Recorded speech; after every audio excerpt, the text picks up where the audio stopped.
जय हिंद साथियों, आज की वीडियो में हम बात करने वाले हैं नए शिक्षा मंत्री के बारे में। कुछ खास बात करने वाले हैं। तो नए शिक्षा मंत्री के रूप में प्रहलाद जोशी को चुना गया है। इनके बारे में कुछ जानकारी जो इंटरनेट नेट से निकल के आई है उसके बारे में जो हम चर्चा करने वाले हैं। तो प्रहलाद ज्योति वेंकट जोशी का जन्म जो है 27 नवंबर 1962 को कर्नाटक के विजयपुरा में, जिसे जिला पहले बीजापुर कहा जाता था, में हुआ है। उनके पिता भारतीय रेलवे में कर्मचारी थे और परिवार एक साधारण मध्य वर्गीय परिवार था। बचपन से ही अनुशासन और सादगी उनके जीवन का हिस्सा रहा है। उन्होंने अपनी शुरुआती पढ़ाई रेलवे स्कूल से की। उसके बाद उन्होंने न्यू इंग्लिश स्कूल हुबली से माध्यमिक शिक्षा पूरी की और फिर श्री कदासिद्धर विश्वविद्यालय से आर्ट में जो है स्नातक की डिग्री जो है हासिल की। बहुत कम उम्र में ही वह राष्ट्रीय स्वयंसेवक संघ जो है RSS से जुड़ गए और संगठनात्मक गतिविधियों में सक्रिय रहने लगे। यही अनुभव चलकर उन्हें राजनीति में अगली जो है पहचान मिली। तो राजनीति में जो प्रवेश की बात करें तो राजनीति में आने से पहले प्रहलाद जोशी व्यवसाय से जुड़े हुए थे। 1942 से 1994 के बीच हुबली के ईदगाह मैदान में राष्ट्रीय ध्वज फहराने के आंदोलन में उन्होंने महत्वपूर्ण भूमिका निभाई। ये आंदोलन पूरे देश में चर्चा का विषय बना और यहीं से उनकी पहचान राष्ट्रीय स्तर पर बनने लगी। इसके बाद वे भाजपा के संगठन में सक्रिय हुए और धारवाड़ जिला के अध्यक्ष बन गए। सांसद बनने का सफर तो साल 2004 उन्होंने पहली बार धारवाड़ लोकसभा सीट से चुनाव लड़ा। उन्होंने कांग्रेस उम्मीदवार को हराकर शानदार जीत हासिल की। इसके बाद उन्होंने लगातार 5 बार लोकसभा चुनाव में जीत हासिल की। तो 2004, फिर 2009, फिर 2014, फिर 2019 और 2024 लगातार 5 जीत ने उन्हें कर्नाटक के सबसे मजबूत भाजपा नेताओं में शामिल कर दिया। 2012 से 2016 तक भाजपा कर्नाटक प्रदेश अध्यक्ष भी रहे। लोकसभा में भी उन्होंने विभिन्न महत्वपूर्ण जिम्मेदारियां निभाई हैं। सदन के संचालन में सक्रिय भूमिका निभाई है। मोदी सरकार में मंत्री बनने का सफर 2019 में नरेंद्र मोदी सरकार के दूसरे कार्यकाल में उन्हें 3 बड़े मंत्रालय मिले। पहला मंत्रालय कोयला मंत्रालय, दूसरा खनन मंत्रालय और तीसरा जो है संसदीय कार्यालय मंत्रालय। अपने कार्यकाल में उन्होंने कोयले के क्षेत्र में बड़े सुधार किए।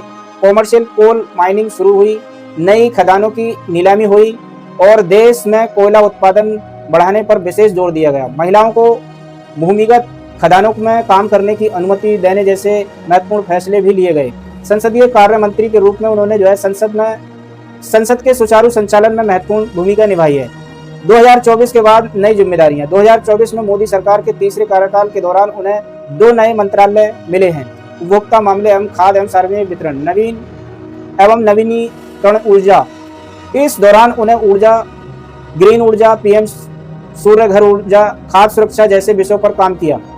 शिक्षा मंत्री कैसे बने? तो देखिए 25 जुलाई 2026 को देश के शिक्षा व्यवस्था में एक बड़े संकट से गुजर रही थी।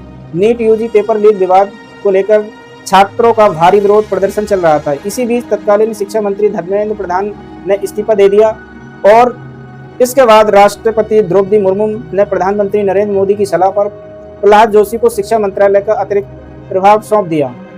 अब वे अपने पुराने मंत्रालयों के साथ साथ शिक्षा मंत्रालय की जिम्मेदारी संभाल रहे हैं। अब उनके सामने सबसे बड़ी चुनौतियां, शिक्षा मंत्री बनने के बाद उनके सामने कई महत्वपूर्ण चुनौतियां हो सकती हैं। सबसे पहले नीट UG पेपर लीक विवाद के छात्रों का भरोसा वापस जीतना।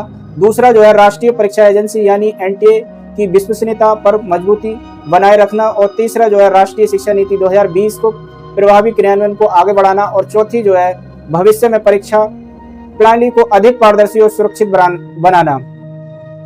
तो देश भर के लाखों छात्र और अभिभावक अब उनकी कार्यशैली पर नजर रखेंगे।